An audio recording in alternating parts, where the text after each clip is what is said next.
Hey there, Bible buddies. I've got another Bible review for you today, and this one is an English Standard Version, large print, Thinline reference Bible in brown top grain leather. Now, it was produced by Crossway, but it was produced for Truth for Life, which is a ministry of Alistair Begg.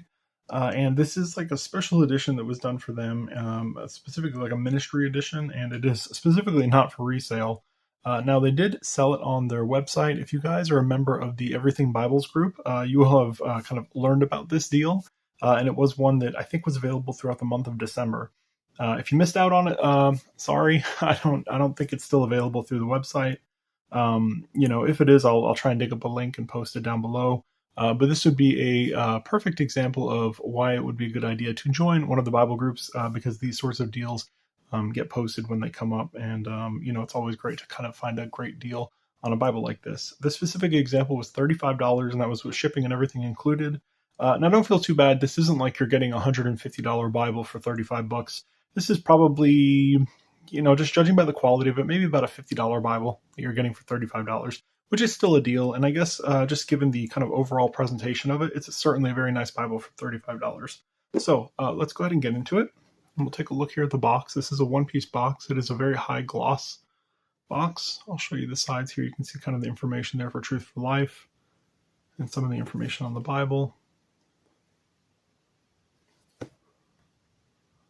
Now, like I said, this is kind of it was a ministry edition. I'll let you guys pause if you're interested here. But it wasn't like, super well done. And I'll show you some things here and there that kind of showcase that fact. They certainly cut corners, but, for $35, you can't really blame them too much. Again, it is a one-piece kind of clamshell box here that opens up. And you'll notice one of the things kind of out the gate is that the box here is splitting, which is kind of a shame because I'm going to give this as a gift. So it's not like in super awesome condition, which is sad. And I would imagine it got beaten up.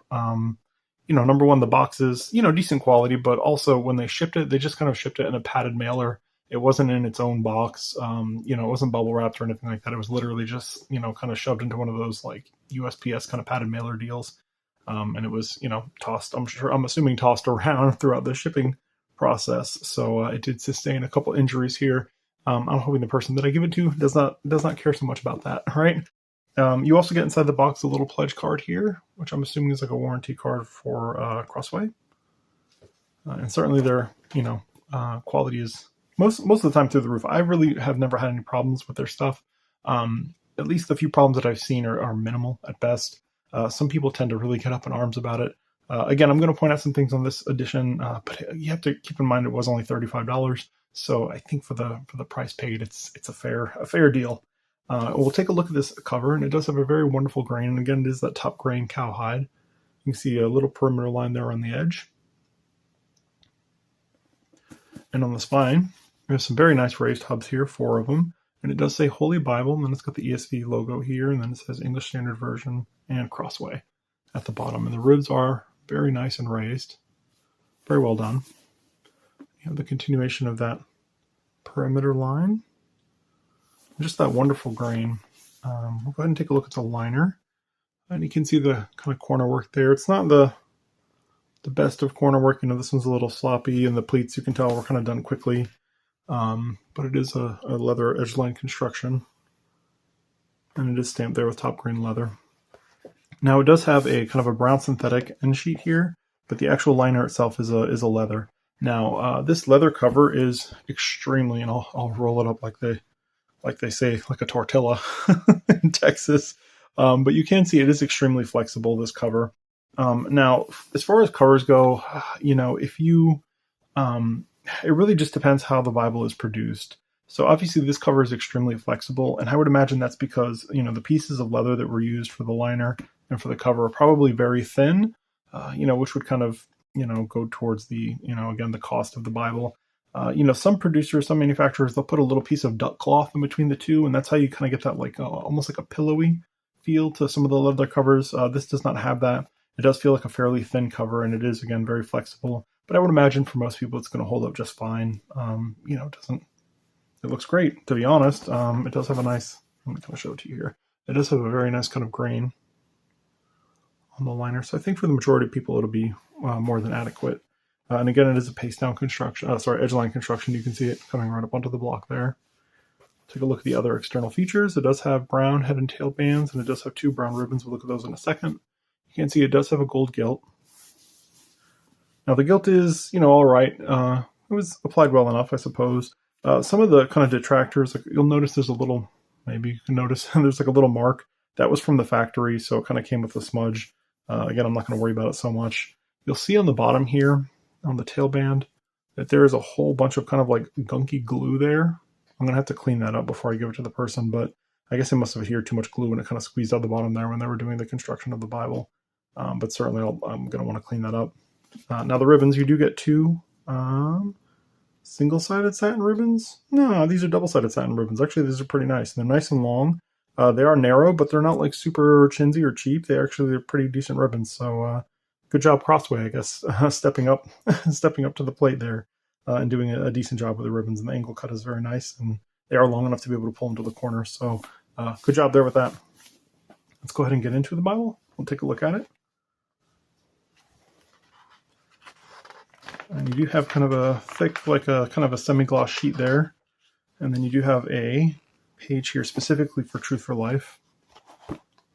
I would have probably omitted this, obviously. They were kind of working in cahoots with Crossway, so they included it. But to me, this looks a little cheesy, especially given like the Instagram tag here and the YouTube channel. It's just, I don't know, kind of cheesy for me, to be honest. It might be one of those things, like if this were my Bible, I'd probably slice the page out, just kind of get rid of it. Then you have your presentation page. Very well done. You have a marriages and a birth and adoption page. And then you have your death page. You can see a little bit of a smudge here from the production of it all. I'm assuming it happened during the production of the Bible. And then you have your title page, the ESV. And you have your secondary title page there. Crossway's information at the bottom. And then we'll go over to the copyright page and I'll show you that information.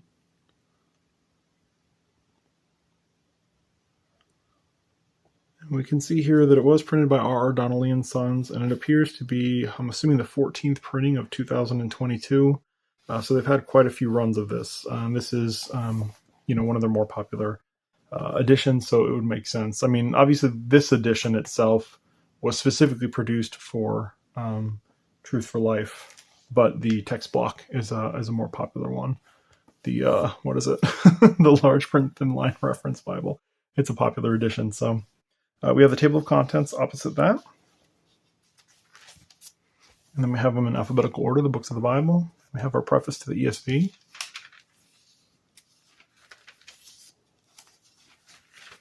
After that, we have a description of the features of this Bible.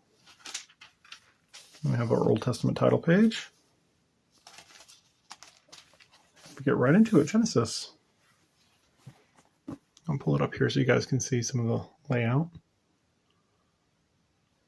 Now, one thing to note about this Bible is, when I first got it, and I guess this is part of the, again, the reduced cost, but all of the pages were incredibly stuck together. It took me quite a while to flip through it, do a librarian's break-in, and separate all the pages. And it was like literally every other page was stuck to every other page.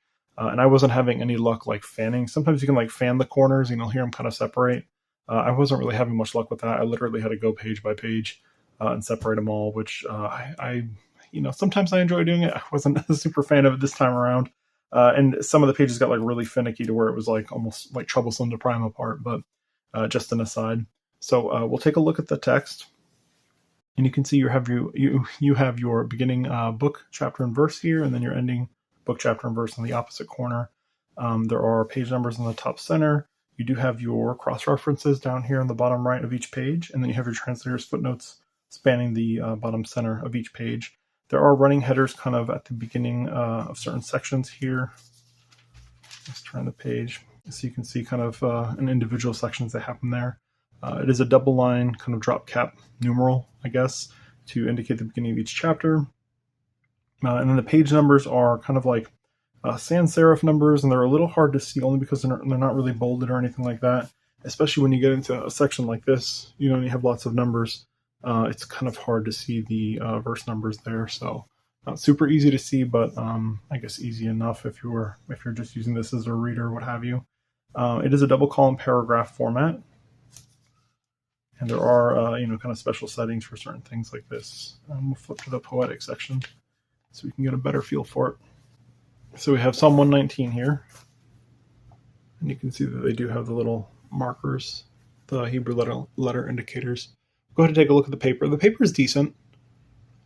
For a thin line, it's good.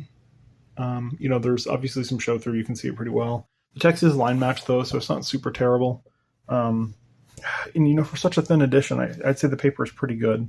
It's just a pure white paper. It doesn't appear to have any kind of bone coloration or cream coloration or kind of blue cast or anything like that.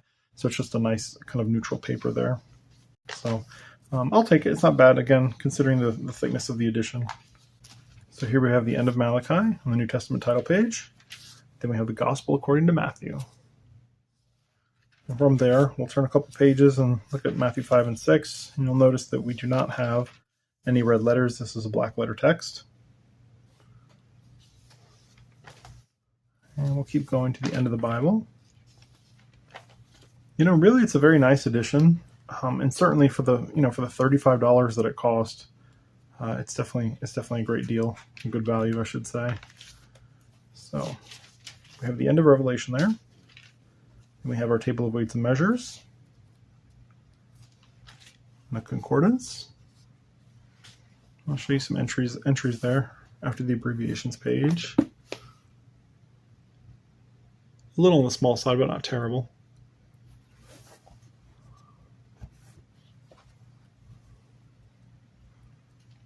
And we'll flip to the end of the concordance. And I think it's just a few maps back here.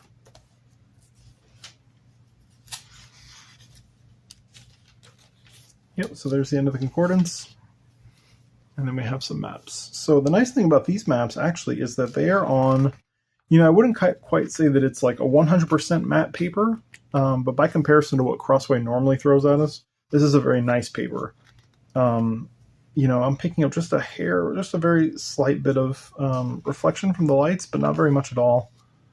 So maybe I wouldn't even say it's a semi-gloss. It's kind of like in between like a satin. Maybe it's like a satin, I'd probably say. It's not quite a matte paper, but it's not certainly nowhere near like a semi-gloss or anything like that, or even a high gloss like Crossway normally does. I'll show you a map here, a close-up of one of them, right? Why not? So, excellent maps, for sure, versus what Crossway normally gives us. Then you have a couple of end sheets here, very thick end sheets. I guess if you wanted to take notes or do anything of the sort, you could. And that's it. Wraps up. So, very wonderful Bible. Very, just a great construction and a great value for, $35. But certainly, this is not going to be, I would imagine, one of those editions that's going to last to pass down through the generations. Like I said, I did a librarian break, and you can see already there's kind of some discoloration here at the spine. So, there's no telling again how well this is gonna hold up. But I guess it'd be one to check out if you can happen to find one. Again, I'll leave a link if I can find one. But if not, you might be out of luck. Maybe you have to wait till next Christmas or something for them to run another special. As far as measurements go, it comes in at 9 5/8 of an inch tall by 6.5 inches wide. So a nice full-size Bible there. Oh, forgot one of the measurements, right? And then as far as thickness goes, it's so floppy it's kind of hard to measure the thickness. It's about 1.25 inches thick. Take a look at the font sizes. It is a very nice font.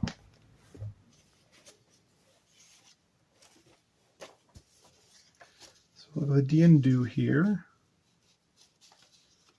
And it looks to be about a 10-point font versus Times New Roman for the capitals. And we'll find an M. And we'll do an N and continued. How about that? It's a little bit bigger for the lowercase, which is nice. Looks to be about an 11.5 point font versus Times New Roman for the lowercase. And I always go by the lowercase. So yeah, I would say definitely it's like an 11.5 point font in this, which is a great large print. I mean, I think that's very much in the realm of large print. Kind of around 12 would be a good mark. So definitely this is good. The woman who I'm giving this to, we recently got new pew Bibles in the church. I'll have to do maybe a review video of our pew Bibles. But she had recently graduated college, and so somebody was like, "Oh, we should get her a graduation gift." And that kind of fell by the wayside, I guess. Whoever was supposed to order it forgot. So the other day I noticed that she was talking about the new pew Bibles that we got, and she liked the fact that it was an ESV translation because it matched what we use, because our old Bibles were King James versions. And then she also liked she started talking about like the paper weirdly. So she started talking about how nice the paper felt. She started talking about the fact that it was a large print, and she really liked the new pew Bibles, and she was wondering if she could take one. So I figured I would, hook her up with a nice Bible, certainly, hopefully she'll use it. I guess speaking of paper, you guys saw how, what the show through was like on the paper. And I would say the paper is fairly smooth. It's obviously not like Cambridge paper or anything like that, or, that fancy French paper, but it's a very nice paper nonetheless. And it is, it's thick enough. It doesn't feel like super thin, like onion skin or anything like that. It's not 36 GSM. I'd probably guess like low 30s. But it's not, for me, it's not I don't have any problems with the paper. It's a nice paper. So, Bible buddies, I guess if you have any questions, comments, concerns, please feel free to leave them down below. Any questions or follow-up kind of questions on this Bible, you're probably going to be out of luck because I don't intend on keeping it. I'm going to pass it along to her. But any other sort of questions you have, leave them down below. If you could comment, subscribe, all that cool YouTube stuff, it would be much appreciated. Until next time, Bible buddies, bye.